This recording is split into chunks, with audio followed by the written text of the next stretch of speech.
Şükür sənə Allah'ım, bugünümə, sabahıma.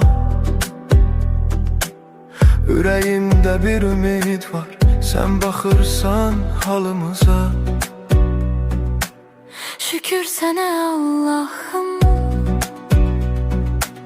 yolumu düz saxla hər an. Qəlbim yorulsa da bəzən sən verirsən mənə güman.